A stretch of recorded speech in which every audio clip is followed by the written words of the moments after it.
had a race between our little 4-seat Cessna and an Air Canada Boeing 737. The route would be between Vancouver and Kelowna in British Columbia.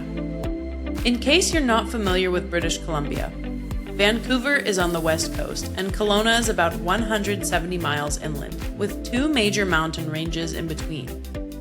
Because of those mountains, it takes 5 hours minimum to drive it.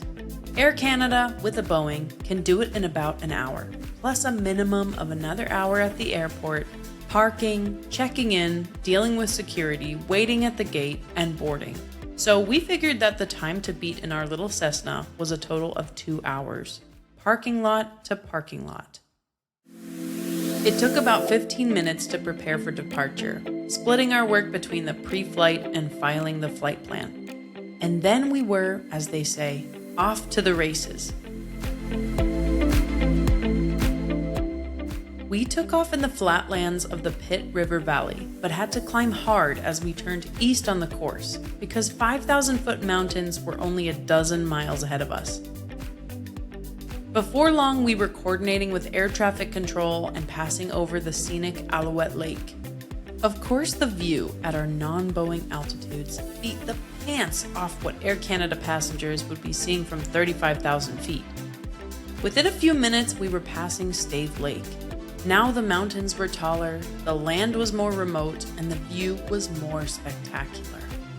By the time we were over Harrison Lake, 20 minutes into our trip, we were at our cruising altitude and set up to cross over the Cascade Mountains, where there are peaks as high as 9,000 feet. From Cessna altitudes, these majestic mountains are truly awe-inspiring. It is a unique perspective to view them from. We wish more people could see them in this magical way. Before long, we were crossing over the Fraser Canyon, a scenic valley that we often fly along when going to destinations further north. The next valley over is the Coquihalla, one we rarely fly, mostly because, as beautiful as it is, it's not as pretty as the Fraser Canyon. I guess maybe we're kind of spoiled. We stayed with the high peaks of the Cascades for another 10 minutes. Then we were into the Thompson Plateau, a flattish, relatively speaking, region with the terrain at about 5,000 feet, about the same elevation as Denver, Colorado. It happens quite suddenly. The plateau gives way to the wide desert like Okanagan Valley, 4,000 feet below. Compared to the plateau, the valley is another world. Okanagan Lake, which is massive, covers the floor of the valley and is surrounded by hilly desert. The lake is about 60 miles from one end to the other. Kelowna, with a population of around 250,000 people, sits about halfway up on the east side of the lake. Kelowna's airport was pretty busy when we arrived. ATC had us circling for about 10 minutes before we got permission to land.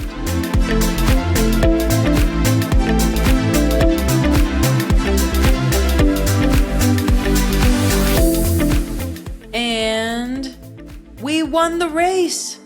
Even with the pre-flight and time we spent circling, our total, parking lot to parking lot, was 1 hour and 45 minutes. We beat Air Canada's overall time by about 15 minutes.